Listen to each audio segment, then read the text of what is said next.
Welcome to bird media. నేను మీ పవన్ కృష్ణమూర్తి. చదువుకోవడానికి వెళ్ళినటువంటి విద్యార్థులు ముఖ్యంగా అంటే ఈ టాపిక్కి సంబంధించి నేను మిగతా వాళ్ళని నేను మాట్లాడలేదండి, అలాగే కొంతమంది పోకిరీలు కూడా, ఎందుకంటే ఏరియా అలాంటిది కాబట్టి. హైదరాబాద్ సిటీలో కొన్ని ఏరియాలు ఉన్నాయి ముఖ్యంగా. ఒకటి Dilsukhnagar, 2 Kukatpally KPHB bus stop, and Hitec City దగ్గర అయితే అలాంటిది ఎప్పుడు జరగలేదు. మరి ఈ 2 ప్రాంతాలు, ఇంకా కొన్ని ఉన్నాయి ఏరియాస్. ఈ 2 ప్రాంతాలు మాత్రం రాత్రి దాటింది అంటే కొన్ని అసాంఘిక కార్యక్రమాలకి అడ్డాలుగా మారిపోతున్నాయి. ముఖ్యంగా సెక్స్ వర్కర్స్కి సంబంధించి పోలీసులు ఎంత కౌన్సిలింగ్ ఇచ్చినా ఏం చేసినా కానీ అటు వాళ్ళు కావచ్చు, లేదంటే వెళ్ళేటువంటి వెధవలు కావచ్చు, ఎక్కడ మారడం లేదు. ఇలాంటిదే దిల్సుఖ్ నగర్ జరిగినటువంటి ఒక సంఘటన.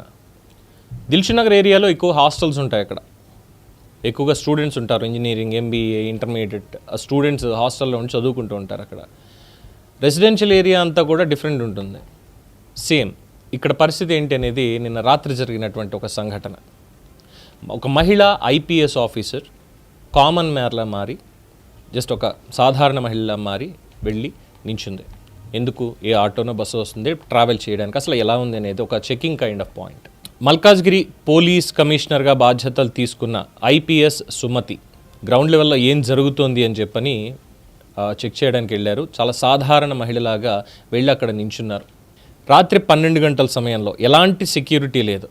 కేవలం ఒక్క కానిస్టేబుల్ ఎవరన్నా ఉండి ఉండొచ్చు, ఎందుకంటే మొత్తం అంతా రికార్డ్ చేయాలి కాబట్టి, ఫొటోస్ తీయాలి కాబట్టి ఏం జరుగుతుంది అనేది. ఎటువంటి సెక్యూరిటీ పక్కన లేదు. నార్మల్గా ఐపీఎస్ అంటే ఇమ్మీడియట్గా పక్కన అసిస్టెంట్స్ ఉంటారు 100%. అలాంటి ఎటువంటి సెక్యూరిటీ లేకుండా సాధారణ మహిళ వెళ్ళారు. ఆవిడ ఎవరో కూడా తెలియదు. ఆవిడ పోలీసా, కమిషనరా, ఇంకోట ఏది తెలియదు. అక్కడ ఉన్నటువంటి మన గంజాయి బ్యాచ్ అంతా, గంజాయి ప్లస్ అప్పుడే బార్ కూడా వదులుంటారు కదా, వచ్చినటువంటి బ్యాచ్ అంతా దగ్గరికి వెళ్ళి, వస్తావా, నీ రేట్ ఎంత? దాదాపుగా అందులో 30 మంది వరకు స్టూడెంట్సే, 30 మంది వరకు అటు చదువుకునేటువంటి స్టూడెంట్స్, హాస్టల్లో ఉండేటువంటి వాళ్ళే. ఇది వాళ్ళు అడిగి చేసినటువంటిది. సో మొత్తానికి ఆ 3 గంటల సమయం పాటు దగ్గరగా 12 గంటల నుంచి తెల్లవారుజామున 3 ఆ మూమెంట్ వరకు ఒక్క పెట్రోలింగ్ వెహికల్ కూడా రోడ్డు మీద లేదు. ఏ వెహికల్ కూడా రాలేదు. మేబీ ముందు ఇన్స్ట్రక్షన్ ఇచ్చారా ఏంటి అనేది అది చెప్పలేదు, కానీ జరిగిన ఇన్సిడెంట్ ఇది అని మాత్రం చెప్పారు. 3:30 గంటల తర్వాత అరౌండ్ 4 o'clock అప్పటికి ఇంకా వేధింపు లాగల. అప్పటిదాకా వెళ్ళి వస్తావా ఇదే మాట్లాడుతున్నారు. ఐపీఎస్ అన్నటువంటి స్పృహ కూడా ఎక్కడా లేదు, వాళ్ళకి లేదు. ఒక బీట్ కానిస్టేబుల్ అప్పుడే వచ్చి చూసిన వెంటనే ఐపీఎస్ ఆఫీసర్, అందులోని మల్కాజ్గిరి పోలీస్ కమిషనర్ అని తెలిసి సెల్యూట్ చేసేసరికి మన వాళ్ళకి స్టార్ట్ అయింది. మొత్తం 40 మందిని పట్టుకున్నారు. ఎవరైతే వచ్చారో ఐడెంటిఫై చేసి మొత్తం అందరినీ కూడా పట్టుకొని వాళ్ళకి కౌన్సిలింగ్ ఇచ్చి, ఈ మద్యం, గంజా అలవాట్లు, రోడ్ల మీద అసభ్య ప్రవర్తన, వీటికి సంబంధించి గట్టి హెచ్చరిక చేసి మరి పంపించారు.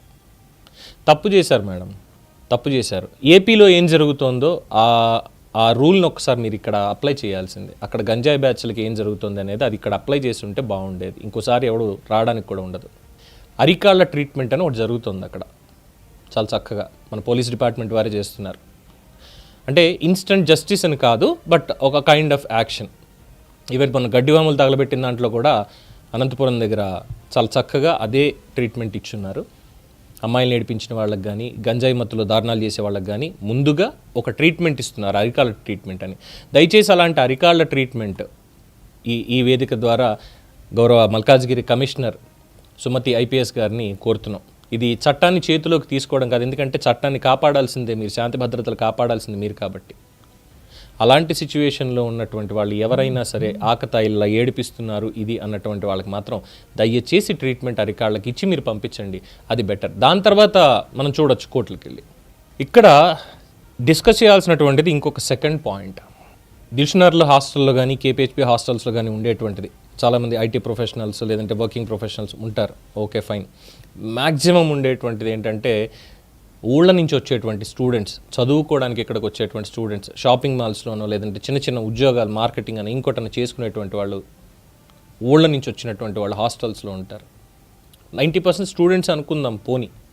వాళ్ళ అమ్మ బాబు అక్కడ వాళ్ళ పొలం ఒప్పిస్తే ఏదో ఒకటి అమ్మి తాకట్టు పెట్టి హైదరాబాద్ పంపిస్తే అక్కడికి వెళ్ళి బాగుపడతాడు, అక్కడికి వెళ్ళి చదువుకుంటాడు చాలా చక్కగా అని పంపిస్తూ ఉంటే చేసేటువంటి పనులు ఇవా? ముఖ్యంగా కేపీహెచ్బిలో ఈ సమస్య అనేది చాలా ఎక్కువగా ఉంది. ఇప్పటి నుంచి కాదు, ఎప్పటి నుంచో చాలా ఎక్కువగా ఉంది. ఇలాగే అక్కడ రోడ్డు మీద నించొని బైకులు పార్కింగ్ చేసే సిస్టమ్ వచ్చినట్టు హాస్టల్స్లో ఉన్నవాళ్ళు అక్కడ పెట్టొద్దు, మా ఇంటి గేట్ దగ్గర పెట్టొద్దు అన్నదానికి పాపం ఇంటికి వెళ్ళి వారిని చావగొట్టి వచ్చారు. ఇదే గంజాయి బ్యాచ్ కూడా ఉన్నారు దాంట్లో. అసలు ఎక్కడ దొరుకుతుంది వీళ్ళకి? ఒక పక్కన రేవంత్ రెడ్డి గవర్నమెంట్ ఏమో గంజాయి కానీ మత్తు పదార్థాలు కానీ ఇది పైలట్ రోహిత్ రెడ్డి లాంటి వాళ్ళు ఉన్నంతకాలం ఇలాంటివి నడుస్తూనే ఉంటాయి. ఎందుకంటే మనకి బయలు వచ్చింది, బట్ అంతకుముందే డ్రగ్ టెస్ట్లో కూడా దొరికిపోయాడు, దుబాయ్ లింకులు కూడా బయటపడ్డాయి, ఆయనే తెప్పించడాలు చేయించడాలు చేస్తూ ఉంటాడని వచ్చింది. మరి అలాంటప్పుడు ఆ కట్టడి చేయాలి అంటే ఎక్కడవుతుంది? సో ఇంకా సిస్టమ్ని బలోపేతం చేయాలి బాగా గట్టిగా. అండ్ డెఫినెట్గా ఈ హాస్టల్స్లో ఉండేటువంటి వాళ్ళకి కౌన్సిలింగ్ అనేది ఇవ్వాలి. అట్ ద సేమ్ టైం ఆ టైంలో రోడ్డు మీద తిరుగుతూ న్యూసెన్స్ చేసే వాళ్ళందరినీ కూడా ఈ పీడీ యాక్ట్ అని ఇది పెడతారు చూసారా, అలాగా వీళ్ళ మీద కూడా ఒక యాక్ట్ అనేది క్రియేట్ చేసి వీళ్ళ మీద కూడా పెట్టాలి, ఒక సర్వైలెన్స్ లాగా. ఇంకోసారి ఇంకెవడు చేయకుండా, ఇంకెవడు అలా ఉండకుండా చేయడానికి. That would be better suggestion. చూద్దాం గవర్నమెంట్ ఆ విధంగా ఏమైనా ఆలోచిస్తుందా లేదా అని. ముఖ్యంగా మల్కాజ్గిరి పోలీస్ కమిషనర్ సుమతి గారికి మాత్రం ఒక రిక్వెస్ట్ ఏంటంటే, దయచేసి ఇలాంటి వాళ్ళకి ముందుగా అరికాలి ట్రీట్మెంట్ అనేది మాత్రం ప్లీజ్ స్టార్ట్ చేయండి మేడం. దీని మీద మీ అభిప్రాయం తెలియచేయండి. చూస్తూనే ఉండండి ది బర్డ్ మీడియా.